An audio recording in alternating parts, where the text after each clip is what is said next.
손흥민이 공을 잡고 달려가는 것을 보자 맨시티의 과르디올라 감독은 무릎을 꿇을 수밖에 없었다. 골키퍼와 1대1 찬스를 맞이한 순간 손흥민의 슈팅이 빗나가는 일은 없기 때문이다. 맨시티와 과르디올라는 다시 한번 손흥민 트라우마에 걸리게 되었다. 손흥민이 또 다시 맨시티를 침몰시켰습니다. 이번에 열린 맨시티와 토트넘의 대결은 치열한 난타전을 벌이며 최고의 명경기를 탄생시켰는데요. 토트넘은 최근 리그에서 3연속 패배를 당하며 위기를 맞이하고 있었고, 이런 상황에서 리그 최강팀 맨시티를 만난다는 것은 절망스러울 수밖에 없었습니다. 게다가 지금 토트넘의 스쿼드는 그야말로 박살이 나 있는 상태이고, 메디슨과 로메로, 반더벤과 사르, 벤탄쿠르 이 모든 선수들이 부상을 당하며 토트넘의 핵심 선수는 사실상 손흥민 하나만 남게 되었습니다. 특히 이번 시즌 최고의 폼을 보여주던 두 명의 센터백 조합이 빠진 것은 엄청난 악재였는데요. 토트넘은 첼시전 로메로의 퇴장 이후 무려 8골을 실점하고 있었고, 풀백 출신인 에메르송과 벤 데이비스로 이루어진 수비 라인은 매 경기 재앙을 가져다 주었습니다. 그리고 이제 토트넘이 만나게 되는 상대가 유럽 최고의 공격진을 보유한 맨시티이니 토트넘 팬들이 이번 경기에서 홀란드에게 최소 해트트릭을 당할 것을 걱정했던 것도 당연했는데요. 하지만 토트넘에게는 맨시티를 잡을 비장의 카드가 하나 남아있었습니다. 그게 바로 맨시티 킬러인 손흥민이죠. 맨시티만 만나면 미쳐 날뛰는 손흥민은 이미 유럽에서도 그 명성이 자자합니다. 손흥민은 지금까지 리그에서 빅6 클럽을 상대로 수많은 골을 꽂아 넣었고, 특히 그 중에서도 맨시티를 상대로 넣은 골수가 가장 많은데요. 토트넘이 힘든 상황에 처해 있을 때 오히려 강팀을 만나면 만날수록 강해지는 손흥민은 지금까지 토트넘이 무너지지 않고 계속해서 리그에서 성적을 낼 수 있었던 가장 큰 이유입니다. 맨시티의 감독 펩 과르디올라는 부임 이후 지난 8년간 계속해서 손흥민에게 당해오며 그 무서움을 몸소 체험했고, 최근 인터뷰를 통해 토트넘은 이제는 사실상 케인의 팀이 아닌 손흥민의 팀이라는 이야기를 건넸는데요. 맨시티는 최근 리그 2위로 내려앉았기 때문에 선두를 탈환하기 위해 이 경기를 반드시 승리해야만 했고, 그렇기 때문에 자신들의 최정의 멤버를 전부 내보냈습니다. 에데르송, 카일 워커, 후뱅 디아스, 그바르디올이 후방을 지켰고, 중원은 로드리와 아칸지, 베르나르도 실바로 구성했습니다. 그리고 토트넘의 높은 라인을 공략한 공격진을 4명이나 포진시키며 포덴과 제레미 도쿠, 알바레즈와 홀란드를 전부 내보냈는데요. 주전 멤버가 빵빵한 맨시티와는 달리 토트넘의 스쿼드 사정은 형편없었습니다. 골문은 여전히 비카리오 골키퍼가 지키고 있었지만 센터백을 풀백 출신인 벤 데이비스와 에메르송 로얄이 보게 되었고, 풀백에는 페드로 포로와 우도지, 미드필더에는 로셀소와 비수마가 출전했습니다. 그리고 여전히 공격적인 축구를 추구하는 포스텍 감독은 이번 경기에서도 쿨루셉스키와 존슨, 브리안 힐과 손흥민을 모두 내보냈는데요. 사실 스쿼드만 놓고 보면 맨시티를 상대하는 토트넘은 사실상 계란으로 바위치기나 다름이 없었습니다. 그렇기 때문에 대부분의 축구 전문가들도 맨시티의 승리를 예상했는데요. 하지만 고작 전반 5분 만에 이들의 기대는 모두 산산조각 나고 맙니다. 코너킥 상황에서 맨시티는 공을 토트넘에게 빼앗기고 말았고, 토트넘은 그대로 전방을 향해 달려가는 손흥민을 향해 롱패스를 전달시켰는데요. 이 공은 바운드가 높게 튀어올라 쉽게 잡아내기 힘든 공이었으나 손흥민은 이 공을 헤딩으로 앞으로 잡아놓으며 그대로 속도를 살려 밀고 들어가기 시작했습니다. 이때 손흥민을 마크하던 선수는 최근 주가를 올리고 있는 제레미 도쿠로, 유럽 최고의 스피드를 가지고 있는 음바페마저 자신보다 빠르다고 얘기했을 정도로 엄청나게 속도를 가지고 있는 선수였는데요. 하지만 그 도쿠마저 공을 몰고 달려들어가는 손흥민을 저지할 수 없었고, 골키퍼와 1대1 찬스를 맞이한 손흥민은 그대로 오른발로 선제골을 기록했습니다.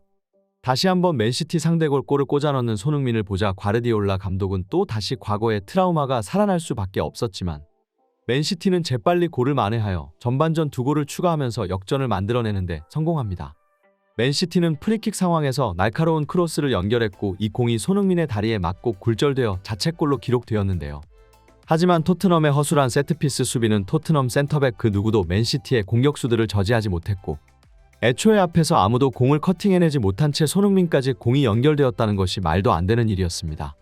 결국 그 누구도 손흥민의 자책골을 탓할 수는 없었는데요. 게다가 그 후 다시 역전을 허용한 실점은 누가 봐도 토트넘 수비수들의 잘못이었기 때문에 팬들은 이번 경기에서도 다시 한번 토트넘의 수비가 손흥민의 득점을 망치게 되었다며 한탄했습니다. 손흥민이 선제골을 기록했음에도 전반전 맨시티와 토트넘의 체급 차이는 확연히 보였고, 전반전 내내 두들겨 맞으며 토트넘은 오히려 스코어 차이가 더 벌어질 수 있었는데요. 하지만 홀란드는 형편없는 결정력으로 득점을 더 벌릴 기회를 놓쳐버렸고, 챔피언스 리그를 병행하며 지쳐버린 맨시티는 후반전 토트넘에게 흐름을 내주게 되었습니다. 후반전은 오히려 토트넘이 공을 점유하는 시간이 더 길어졌고, 그만큼 손흥민이 최전방에서 날뛸 수 있는 환경이 완벽하게 갖추어졌습니다. 그리고 이번에도 손흥민의 발끝이 동점골을 만들어냈는데요. 토트넘의 압박 속에 공을 빼앗긴 맨시티는 손흥민에게 패스가 전달되는 걸 저지하지 못했고, 손흥민은 이 공을 가볍게 잡아놓은 뒤 옆에 있는 로셀소에게 패스를 연결시켜줬습니다.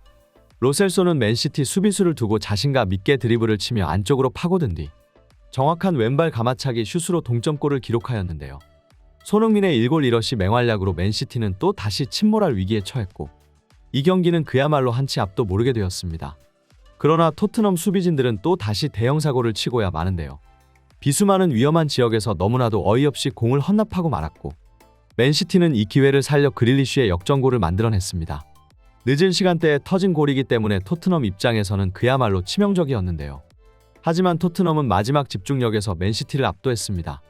경기가 끝나기 직전 박스 안으로 투입된 크로스를 쿨루셉스키 헤딩으로 공중에 뜨며 그대로 극적인 동점골을 기록한 것이죠. 다시 한명 명승부를 만들어낸 토트넘은 3대3 스코어로 무승부를 만들며 승점을 챙겨가는 데 성공했는데요. 어처구니 없을 정도로 빈약한 현 토트넘의 주전 라인업을 보면 이것은 사실상 토트넘의 승리라고 볼 수 있고, 자신들의 안방에서 승리를 챙겨가지 못한 맨시티는 망연자실할 뿐이었습니다. 특히 이번에도 과르디올라 감독은 다시 한번 손흥민에게 당하며 이제는 노이로제에 걸릴 지경인데요. 항상 토트넘이 위기에 처해 있을 때 영웅 본능을 발휘하는 것은 해리 케인이 아닌 손흥민이었습니다. 그리고 이번 시즌 토트넘이 맞이한 가장 위험한 순간에 다시 한번 팀을 수렁에서 건져내는데 성공했는데요. 이로써 손흥민은 리그 9개의 골과 2개의 어시스트를 기록하게 되었고, 이는 손흥민 커리어 역사상 가장 경이로운 골 페이스입니다. 심지어 이번 경기에서도 손흥민은 더 많은 골을 기록할 찬스가 있었으나 양쪽 측면 공격수로 출전한 브리안 힐과 브레넌 존슨은 시야가 좁아 손흥민을 제대로 보지 못했고, 정확한 타이밍에 빠져들어가는 손흥민에게 제대로 패스가 연결되지 않아 답답한 상황들이 자주 연출되었는데요.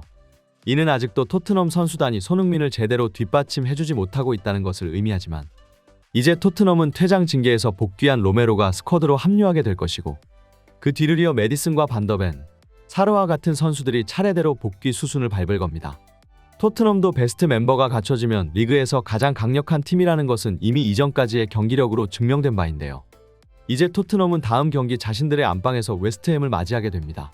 비록 토트넘이 지금 리그 순위 4위권 밖으로 밀려나 있지만, 그래도 아직 1위 아스날과의 승점 차이는 고작 6점에 불과한데요. 토트넘이 웨스트햄을 잡아내고 이 상승세를 계속해서 유지할 수 있다면 여전히 우승 타이틀을 향한 토트넘의 꿈은 아직 희망이 남아있다고 볼 수 있습니다. 최근 손흥민은 리그에서 골을 기록한 지 한참 되었지만 맨시티라는 보약을 먹고 다시 살아나기 시작했습니다. 다음 경기에서 손흥민이 연속골을 기록하며 리그 두 자릿수 골을 빠르게 돌파하기를 기원합니다. 항상 빠른 소식을 전하는 오메가 풋볼이었습니다. 좋아요와 구독 한 번씩 눌러주시면 더 멋진 영상으로 보답하겠습니다. 시청해주셔서 감사드립니다.